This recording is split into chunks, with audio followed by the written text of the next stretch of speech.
Hi hello ನಮಸ್ತೆ, welcome to ಸ್ಯಾಂಟಾಕ್ಸ್. ಇವತ್ತು ಯಾವ ಮೂವಿ ರಿವ್ಯೂ ಅಂದ್ರೆ ಸಲಾರ್.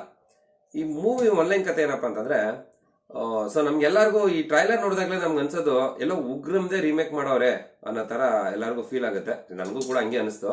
ಬಟ್ ಆದ್ರೆ ಇಲ್ಲಿ ಏನ್ ಮಾಡಿದ್ದಾರೆ ಅಂತಂದ್ರೆ, ಉಗ್ರಮಲ್ಲಿರೋ ಒಂದು ಕೆಲವೊಂದು ಸೀನ್ಸ್ಗಳನ್ನ, ಚೆನ್ನಾಗಿರೋ ಸೀನ್ಸ್ಗಳನ್ನ, ಒಂದು 4 ಸೀನ್ಸ್ನ ತಗೊಂಡು, ಆಮೇಲೆ ಒಂದು 4 ಕ್ಯಾರೆಕ್ಟರ್, ಫ್ರೆಂಡ್ ಆಗಿರ್ಬೋದು, ಮತ್ತೆ ಹೀರೋ ಆಗಿರ್ಬೋದು, ಹೀರೋಯಿನ್, ಅವ್ರ ಅಮ್ಮ, ಈ 4 ಕ್ಯಾರೆಕ್ಟರ್ನ ಇಟ್ಕೊಂಡು ಇವರು ಏನೋ ಬೇರೆ ತರ ಹೊಸ ಸ್ಟೈಲಲ್ಲಿ ಹೇಳೋಣ ಅಂತ ಹೇಳಿರಕ್ಕೆ ಹೊರಟಿರೋದೆ ಈ ಮೂವಿದು ಆನ್ಲೈನ್ ಕತೆ.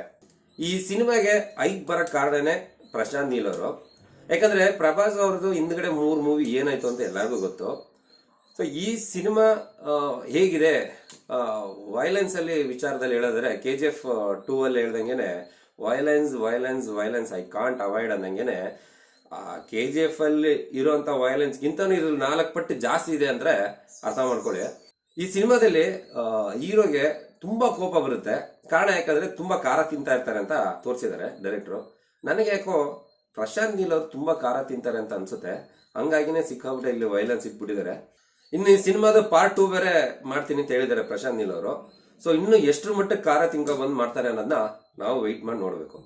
ಇನ್ನು ಈ ಸಿನಿಮಾದ ಪಾಸಿಟಿವ್ ಪಾಯಿಂಟ್ ಬರೋದಾದ್ರೆ, ಈ ಸಿನಿಮಾದ ಮೇಕಿಂಗ್ ಅಂತೂ ಎಕ್ಸ್ಟ್ರಾಡಿನರಿ ಆಗೈತೆ.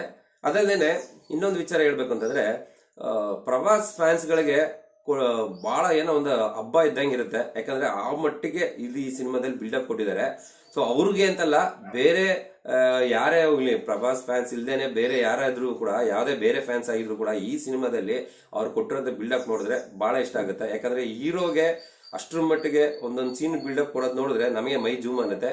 ಆ ತರ ಇದೆ ಈ ಸಿನಿಮಾದಲ್ಲಿ. ಇನ್ನೊಂದು ಪಾಸಿಟಿವ್ ಪಾಯಿಂಟ್ ಏನಪ್ಪಾ ಅಂತಂದ್ರೆ, ಸಿನಿಮಾಟೋಗ್ರಫಿ. ಭುವನ್ ಗೌಡ್ ಅವರು ತುಂಬಾ ಚೆನ್ನಾಗಿ ಮಾಡಿದ್ದಾರೆ. ಆಮೇಲೆ ಬ್ಯಾಕ್ ಗ್ರೌಂಡ್ ಮ್ಯೂಸಿಕ್ ಕೂಡ ಇದ್ರಲ್ಲಿ one of the positive point ಅಂತಾನೆ ಹೇಳ್ಬೋದು. ಅದು ನಿಮ್ಗೆ ಗೊತ್ತೇ ಇರುತ್ತೆ, ರವಿ ಬಸ್ರು ಅವರ ಬ್ಯಾಕ್ ಗ್ರೌಂಡ್ ಮ್ಯೂಸಿಕ್ ಕೇಳಲೇಬೇಕಾ. ಏನಂದ್ರೆ ಈ ಸಿನಿಮಾದಲ್ಲಿ ಒಂದು 20 ಸೆಕೆಂಡ್ಸ್ ಏನೋ ಸೈಲೆನ್ಸ್ ಆಗಿರ್ಬೋದು ಅಷ್ಟೇ, ಇನ್ನೆಲ್ಲ ವಾರ್ಡ್ ಚೆಚ್ ಮಡಗ್ಬಿಟ್ಟಿದ್ದಾರೆ.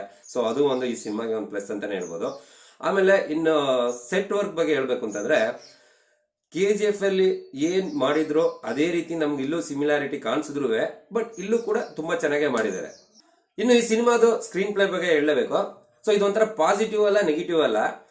ಹೇಗೆ ಅಂದ್ರೆ, ನಮ್ಗೆ ಕೂತ್ಕೊಂಡು ನೋಡ್ಬೇಕಾದ್ರೆ ಸಿನಿಮಾನ ಸ್ವಲ್ಪ ಬೋರ್ ಹೊಡೆದ್ರೆ ಮಧ್ಯದಲ್ಲಿ ಒಂದು ಒಳ್ಳೆ ಸೀನ್ಸ್ ಗಳನ್ನ ಇಟ್ಬಿಟ್ಟು ಮತ್ತೆ ನಾವು ಅಲರ್ಟ್ ಆಗಿ ಕೂತ್ಕೊಂಡು ನೋಡೋ ತರ ಒಂದು ಫೀಲ್ ಕೊಡ್ತದೆ. ಸೊ ಇದು ಯಾವ ರೀತಿ ಆಯ್ತು ಅಂತಂದ್ರೆ, ಒಂದು ರೋಲರ್ ಕೋಸ್ಟರ್ ತರ ಆಯ್ತು.